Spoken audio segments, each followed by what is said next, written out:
नमस्कार दोस्तों, स्वागत है आपका P4 पॉलिटी चैनल पे। और हम लेके चल रहे हैं आपकी यूनिट 1 पॉलिटिकल थ्योरी। इसमें हम कर रहे हैं पॉलिटिकल ट्रेडिशन। आज हम फोकस करेंगे पोस्ट मॉडर्निज्म पे। ठीक है, पोस्ट मॉडर्निज्म करने से पहले मैं बार बार आपको यही बात बताता हूं कि आपने यदि जो वेस्टर्न पॉलिटिकल थॉट की जो सीरीज है जो हमने कंप्लीट की है वो नहीं की है तो वो आप जाके अच्छे से कर सकते हैं। इसके अलावा जब आज हम पोस्ट मॉडर्निज्म कर रहे होंगे तो बार बार हम जिक्र करेंगे, क्योंकि जो वेस्टर्न पॉलिटिकल थॉट में जो मार्क्सिज्म है, ग्रामसी है, इनके बारे में तो हम बात करेंगे ही, लेकिन जो आइडियोलॉजी के इससे पहले जो हमने जो कॉन्सेप्ट किए हैं जिसमें मार्क्सिज्म आ गया, आपका फासिज्म आ गया, तो इन सब के बारे में भी थोड़ा बहुत जिक्र करेंगे। तो वो वीडियोस आपने अच्छे से कंप्लीट की है तो पोस्ट मॉडर्निज्म का एक ओवरव्यू अपना अच्छा जाएगा। ठीक है, और इससे पहले पोस्ट मॉडर्निज्म स्टार्ट करने से पहले मैं बता दूं कि टेलीग्राम चैनल आप ज्वाइन करना ना भूलें। ठीक है, तो वहां पे क्या है कि मैंने एमसीक्यूज वगैरह पोस्ट कर दिए हैं और वो आप free of cost objective type question attempt कर सकते हैं। इसके अलावा जो पोस्ट मॉडर्निज्म जो भी मैं वीडियोस यूट्यूब पे अपलोड करता हूं तो सबसे पहले आपको क्या है, टेलीग्राम पे आपको नोटिफिकेशन इसका मिल जाता है, तो इसलिए भी आप टेलीग्राम चैनल ज्वाइन कर सकते हैं। ठीक है, तो पोस्ट मॉडर्निज्म का मतलब क्या है, वर्ड का मतलब क्या है। सबसे पहली बात, पोस्ट मॉडर्निज्म का मतलब है कि मॉडर्न जो मॉडर्नाइजेशन हुई है उसके बाद का क्या जो सिनेरियो है वो क्या है।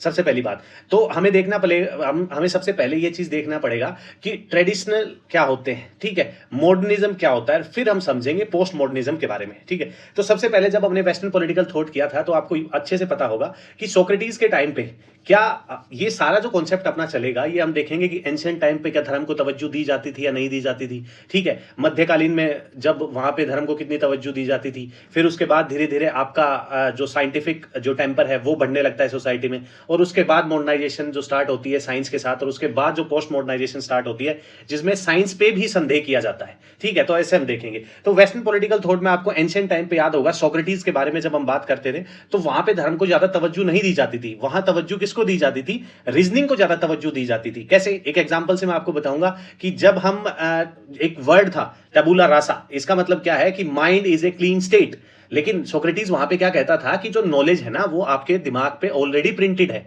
इम्प्रिंटेड है। ठीक है, आपको सिर्फ क्या करना है, आपको सिर्फ रीजनिंग लगानी है और उस नॉलेज को क्या है समझ लेना है। तो इसका मतलब क्या है कि वहां पे रीजनिंग के बारे में ज्यादा बात होती थी। ठीक है, धीरे धीरे फिर सोसाइटी ग्रो होती है। ठीक है, एंशिएंट से हम थोड़ा मेडिवल की तरफ आते हैं, वहां पे क्या है कि धर्म को ज्यादा तवज्जो दी जाती है, चर्च वगैरह बन जाते हैं, हम यूरोप में देखते हैं, तो धर्म का क्या है बोलबाला ज्यादा बढ़ जाता है। ठीक है, स्टेट का जो रोल है वो कम हो जाता है, स्टेट ही चर्च के अंडर आने लगते हैं कि स्टेट जो काम करेगा वो चर्च से वगैरह से पूछ के करेगा, या चर्च जिस हिसाब से जो चीजें डिफाइन करेगा स्टेट उसी को क्या करेगा, फॉलो करेगा। उसके बाद हम देखते हैं कि अपना वेस्टर्न पॉलिटिकल थॉट में हमने देखा था कि मैकेवली को देखा था, उनको लास्की कहते हैं चाइल्ड ऑफ रेनेसांस। इसका मतलब क्या है कि उन्होंने फॉर द फर्स्ट टाइम जो पॉलिटिक्स है, स्टेट है, उसको चर्च से अलग किया था, इसीलिए उनको बोला जाता था father of secularism, European secularism. उसके बाद हम देखते हैं होब्स ने तो बिल्कुल ही सब कुछ खत्म कर दिया था, वो तो चर्च को ही स्टेट के अंडर ले आए थे, इतना था। यहाँ पे जो आपके मैकेवली हैं वो तो सिंपल इतना ही करते हैं कि चर्च और जो आपका जो पॉलिटिक्स है, स्टेट है, उसको तो अलग अलग करते हैं, लेकिन होब्स बोलते हैं कि चर्च क्या है, चर्च ही स्टेट के अंडर आएगा, तो वो तो बिल्कुल ही अलग कॉन्सेप्ट हो जाता है। तो उसके बाद हम देखते हैं मैकेवली के बाद कि जो एक लहर है साइंटिफिक चीजों की, साइंस की, वो आने लगती है यूरोप में। ठीक है, उसके बाद क्या होता है कि जो वैल्यूज है, साइंस है, रैशनल थॉट्स हैं, इन सबको क्या दिया जाता है, एक्सपेरिमेंटल थॉट्स हैं, इनको तवज्जो दी जाती है। उसके बाद जो मॉडर्निज्म है, साइंस है, फिर धीरे धीरे क्या होता है कि साइंस को भी क्रिटिसाइज किया जाता है, साइंस को भी संदेह की नजर से देखा जाता है कि साइंस जो चीज बता रही है क्या उतनी ही नॉलेज है, उससे बाहर कुछ नहीं है। उसके बाद हम देखते हैं कि रूसो भी एक बार को जो इंटेलेक्चुअल वर्ल्ड में अपनी जो पोजीशन बनाते हैं, वो जो ऐसे लिखते हैं उसमें भी वो क्या करते हैं, साइंस को क्रिटिसाइज करते हैं कि साइंस की वजह से जो आर्ट्स और रैशनैलिटी है ना लोगों की, वो खोती हुई जा रही है, वो खत्म होती हुई जा रही है, वो बढ़ नहीं रही है।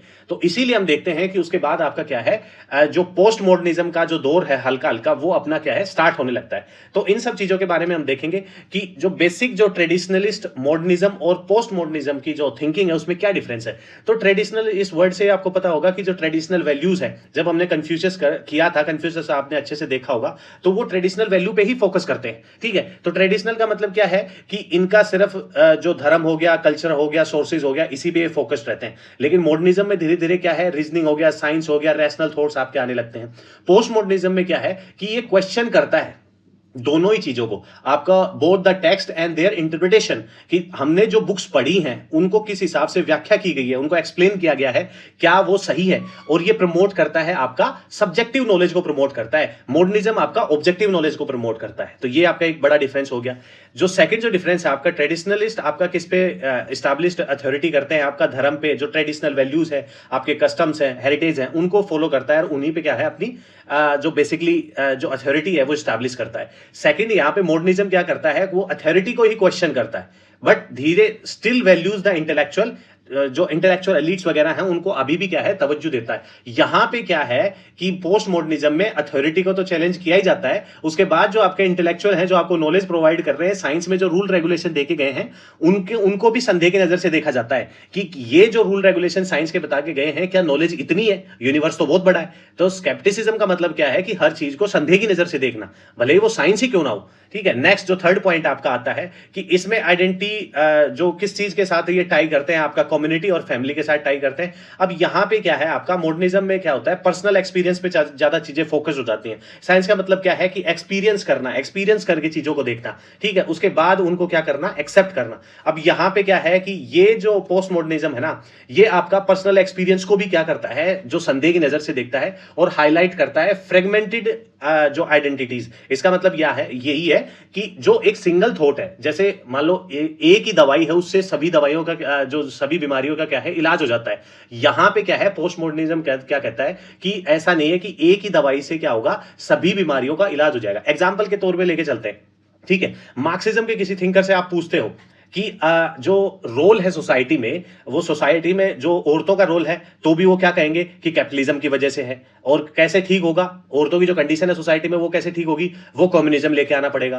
कोई भी चीज आप मार्क्सिस्ट जो आइडियोलॉजी का जो भी थिंकर होगा, उससे हमने पढ़ा भी था, हमने देखा भी था, वो हर चीज को सोशलिज्म और कम्युनिज्म से अटैच करते थे, उसके बारे में प्रॉपर एक्सप्लेनेशन नहीं देते थे, सिर्फ ये बताते थे कि अभी के लिए कैपिटलिज्म है और आपको क्या करना है, सिर्फ हमारा साथ देना है, सोशलिज्म कम्युनिज्म लेके आना है, फिर उसके बाद सब ठीक हो जाएगा। लेकिन यहां पे पोस्ट मॉडर्निज्म क्या बताते हैं कि हर चीज का सॉल्यूशन आपका अलग अलग है। फोर्थ पॉइंट हम देखते हैं इसमें कि जो पास्ट वैल्यूज है, जो ट्रेडिशनलिस्ट है तो पास्ट वैल्यूज हो गया, हेरिटेज हो गया, इसी के साथ इंटरलिंक रहेंगे। अब यहां पे जो साइंस का कॉन्सेप्ट आने लगता है तो पास्ट को क्या करते हैं, क्रिटिसाइज करते हैं, इसलिए ब्रेक फ्रॉम द पास्ट जाता है, जो पास्ट की वैल्यूज है उसको पीछे छोड़ के नए जो एक्सपेरिमेंटल वैल्यूज है उसको क्या किया जाता है, प्रमोट किया जाता है। और ये क्या करते हैं, ये प्लूरलिटी को आपका प्रमोट करते हैं। इसका मतलब क्या है कि ये फैक्ट्स को तो एक्सेप्ट करते हैं, उसके साथ साथ वैल्यूज को भी प्रमोट करते हैं। ऐसा नहीं है कि ये सिर्फ आपका साइंस क्या करती है, सिर्फ फैक्ट्स को ज्यादा तवज्जो देती है, यहां पे वैल्यूज को ज्यादा तवज्जो दी जाती थी। पोस्ट मॉडर्निज्म में आपका क्या है कि थोड़ा प्लूरल सोसाइटी है। इसका मतलब जो प्लूरल थिंकिंग है, जहां पे फैक्ट्स को भी वैल्यूज दी जाएगी और वैल्यूज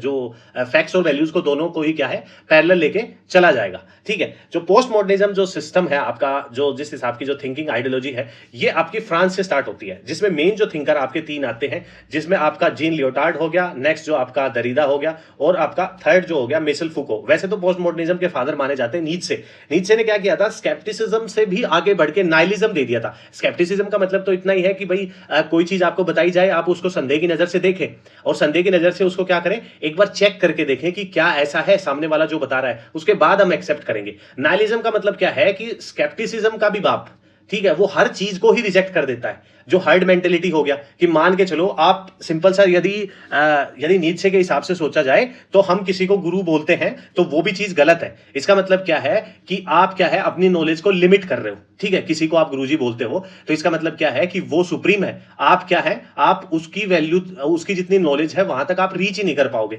तो इसका मतलब क्या है, एक तो जो नीत्शे है वो हर्ड मेंटेलिटी, जो भेड़ चाल वगैरह है, इसको क्या करते थे, क्रिटिसाइज करते थे। यही हम देखते हैं कि जब हम मार्क्सिज्म कर रहे थे अपना, तो उसमें हर्बर्ट मार्क्यूज जो थे वन डायमेंशनल मैन है, वहां भी वो क्या करते हैं, आदमी क्या है वन डायमेंशनल होता जा रहा है, सोसाइटी क्योंकि वन डायमेंशनल है, वो भेड़ चाल चलता जा रहा है, तो इसीलिए वो भी क्रिटिसाइज करते हैं। ऐसे ही तो नीत्शे भी यहाँ पे क्रिटिसाइज करते हैं। वैसे बेसिकली पोस्ट मॉडर्निज्म के फादर नीत्शे को बोला जाता है, लेकिन यहाँ पे पोस्ट मॉडर्निज्म अपना फ्रांस से स्टार्ट होता है, जिसमें सबसे पहला जो पोस्ट मॉडर्न जो वर्ड है ये आपके जो लियोटार्ड आपके क्या है यूज करते हैं, जिसमें वो क्या करते हैं जो मेटा नैरेटिव्स है उसको क्या करते हैं क्रिटिसाइज करते हैं। मेटा नैरेटिव्स को वो कन्वर्ट करके क्या बताते हैं मल्टीपल नैरेटिव बताते हैं। अब इसका सबसे बढ़िया एग्जांपल मैंने आपको थोड़ी देर पहले ही दिया था कि एक ही दवाई से क्या हो सभी बीमारियों का इलाज हो जाए। कि यदि आप किसी मार्क्सिस्ट से पूछते हैं कि भाई औरतों की कंडीशन खराब है तो क्या करना चाहिए, कैपिटलिज्म उखाड़ फेंको, कम्युनिज्म ले आओ, सब ठीक हो जाएगा। कोई पूछे कि भाई जो राइट्स है वो इंडिविजुअल को राइट्स देंगे, इंडिविजुअल को राइट्स प्रोवाइड करने सोसाइटी में, कानून अच्छा बनाना है तो क्या करना चाहिए, फिर वो वही बात बोलेंगे कि कैपिटलिज्म है, कैपिटलिज्म को उखाड़ फेंको, कम्युनिज्म लेते आओ। तो उसका मतलब क्या है आपका मेटा नैरेटिव है एक हिसाब से कि एक ही दवाई से कोशिश की जाती है, एक ही आइडियोलॉजी से क्या कोशिश की जाती है कि सभी जो बीमारियां हैं उसका क्या हो इलाज हो जाए। लेकिन यहां पे आपका जीन फ्रैंकोइस लियोटार्ड आपके क्या करते हैं पोस्ट मॉडर्न कंडीशन ये कॉन्सेप्ट आइडियोलॉजी नैरेटिव लेके आते हैं, जिसमें मेटा नैरेटिव का मतलब सिंपल क्या है कि एक सिंगल नैरेटिव जिससे सभी चीजों को सोल्व किया जा सके, इसको कन्वर्ट करके वो क्या करते हैं मल्टीपल नैरेटिव का कॉन्सेप्ट लेके आते हैं। ठीक है, नेक्स्ट जो आपका आता है इसके बारे में हम आगे भी देखेंगे। जो दरिदा का जो कॉन्सेप्ट है आपका वो डीकंस्ट्रक्शन का, काफी बार एग्जाम में पूछा भी गया है कि डीकंस्ट्रक्शन का जो कॉन्सेप्ट है वो डेवलप किया गया था, वो किसके द्वारा किया गया था, तो यहाँ पे नोट डाउन कर सकते हैं। जिसमें एग्जामिन किया जाता है instability of meaning of text. इसमें सबसे पहली चीज क्या है कि जो डीकंस्ट्रक्शन के बारे में जब हम बात करेंगे आगे हम देखेंगे कि ये कैसे जो मार्क्सिज्म में जैसे मार्क्स ने क्या दिया था जो स्ट्रक्चर दी थी कि बेसिक स्ट्रक्चर हो गया और सुपर स्ट्रक्चर हो गया। उसके बाद हम ग्रामसी को देखते हैं, ग्रामसी में क्या करते हैं कि बेसिक स्ट्रक्चर को तो रखते हैं, वो सुपर स्ट्रक्चर को क्या कर देते हैं चेंज कर देते हैं, बीच में एक स्ट्रक्चर और ऐड कर देते हैं, वो सिविल सोसाइटी हो गया। उसके बाद नियो मार्क्सिज्म में हम देखते हैं आपका एल्थजर को, वो क्या करते हैं कि मल्टीपल स्ट्रक्चर का कॉन्सेप्ट लेके आते हैं, लेकिन यहां पे स्ट्रक्चर को सिस्टम को ही क्या करते हैं क्रिटिसाइज करते हैं, हम आगे देखेंगे। ठीक है, नेक्स्ट जो थिंकर आपके आते हैं वो मिशेल फूको आते हैं। इनका जो मेन जो वर्क है जिसमें इनकी जो बुक्स है डिसिप्लिन एंड पनिशमेंट, काफी बार एग्जाम में पूछी गई है, madness and civilization, history of sexuality.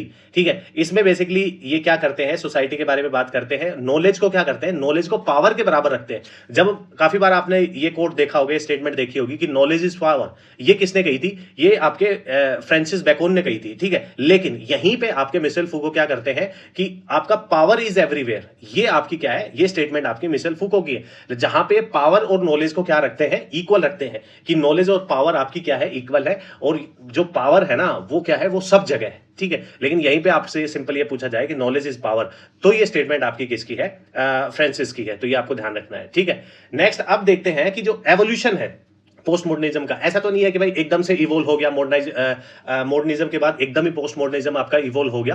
Post modernism की किस हिसाब से जो आइडियोलॉजी है वो धीरे धीरे डेवलप होती है, जिसमें सबसे पहला हम कार्ल मार्क्स में देखते हैं कि कार्ल मार्क्स किसके बारे में बात करते हैं ट्रू कॉन्शियसनेस के बारे में बात करते हैं। वो कहते हैं कि सोसाइटी में क्या है ट्रू कॉन्शियसनेस जगाने की का टाइम है, जो फॉल्स कॉन्शियसनेस है जो कैपिटलिज्म लेके आया है उसको क्या करना पड़ेगा रिजेक्ट करना पड़ेगा। ग्रामसी का जो कॉन्सेप्ट है हेगेमनी का कॉन्सेप्ट है, जिसमें हमने बार बार हमने देखा था कि सोसाइटी में क्या है कल्चरल हेगेमनी के बारे में बात करते हैं कि भाई ऑलरेडी यदि सोसाइटी में किसी की हेगेमनी है तो एंटी हेगेमनी हमें डेवलप करनी पड़ेगी। उसके बाद वो इंटेलेक्चुअल का कॉन्सेप्ट देते हैं, ट्रेडिशनल इंटेलेक्चुअल और ऑर्गेनिक इंटेलेक्चुअल का कॉन्सेप्ट देते हैं। ठीक है, तो इन सब चीजों के बारे में हमने ग्रामसी में देखा था। आइंस्टाइन की थ्योरी ऑफ रिलेटिविटी भी ये बताती है, क्योंकि अब आइंस्टाइन को जब भी हम देखते हैं तो इसका मतलब क्या है साइंस मेनली जो फैक्ट्स है उसके बारे में देखते हैं, लेकिन आइंस्टाइन है वो थ्योरी ऑफ रिलेटिविटी में भी ये बताने की बात करते हैं कि जो सच्चाई है ना वो रिलेटिव है, वो रिलेटिविटी से थोड़ी जुड़ी हुई है। ऐसा नहीं है कि वो सब जगह ही एक इक्वल है, वो चेंज करती रहती है। ठीक है, कार्ल पॉपर की आपका कॉन्सेप्ट ऑफ फाल्सिफिकेशन है,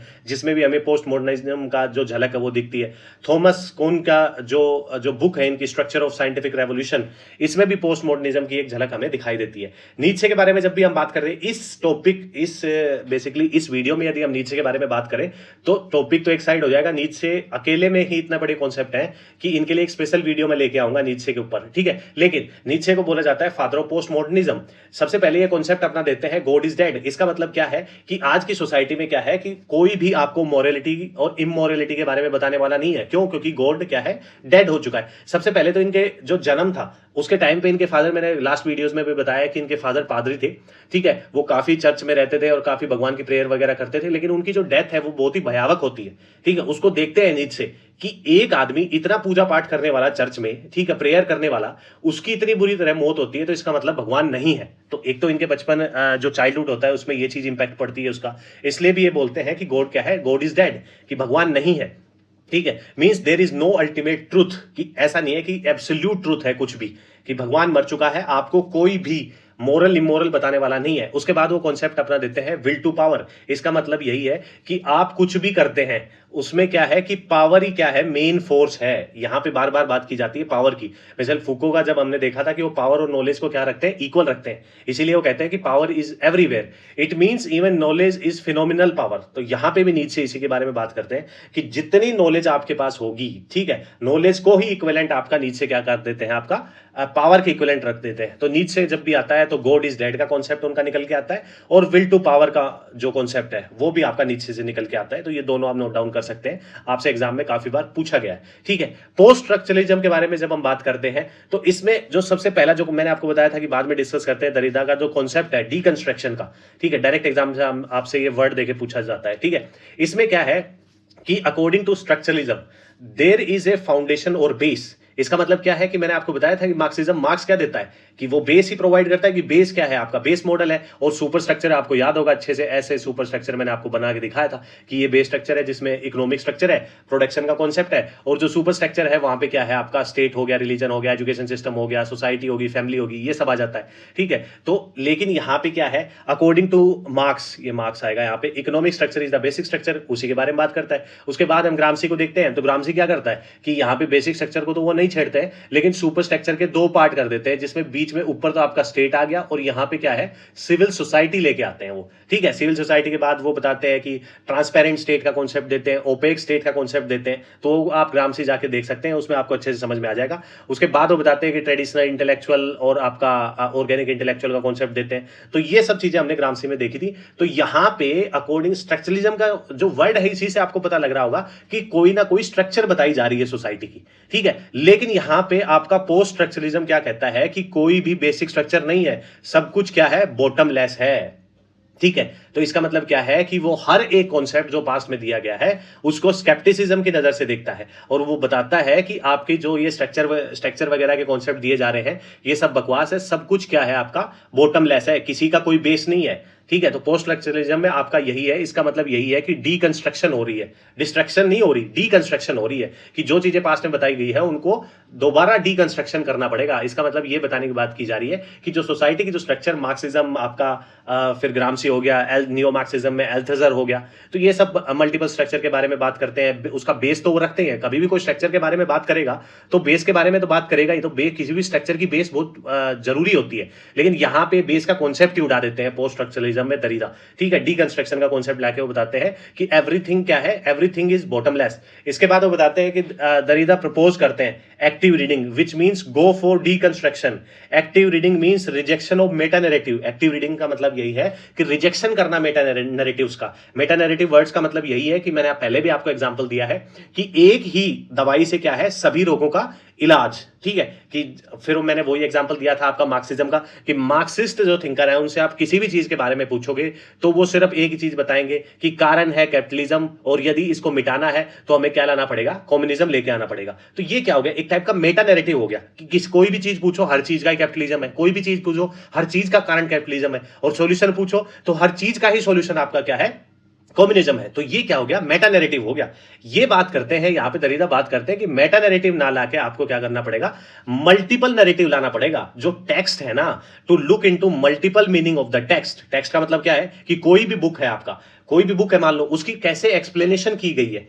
ठीक है, जरूरी नहीं आप यदि किसी एक आइडियोलॉजी से क्या है प्रभावित है, यदि कोई भी आप एडिटोरियल वगैरह किसी न्यूज़पेपर का पढ़ते हैं, कोई बुक पढ़ते हैं, तो अपने हिसाब से क्या करते हैं, आप उसको एक्सप्लेन करते हैं अपने हिसाब से। यदि किसी को बताना हो तो वो अपने हिसाब से बताते हैं, अपने हिसाब के एग्जाम्पल दिए जाते हैं। फॉर एग्जाम्पल यदि हम देखें कि जस्टिस सिस्टम का यदि पूछा जाए, निर्भया का केस आपको पता होगा दिल्ली में हुआ था, यदि जस्टिस इतना टाइम सभी को पता था कि भाई इन्होंने क्या किया है, क्राइम किया है, तो लेकिन पनिशमेंट देने में क्या इतना टाइम लग गया। तो इसी को लेके यदि उनकी फैमिली से जस्टिस सिस्टम के बारे में पूछा जाए तो वो उनका जो पॉइंट ऑफ व्यू है वो अलग होगा।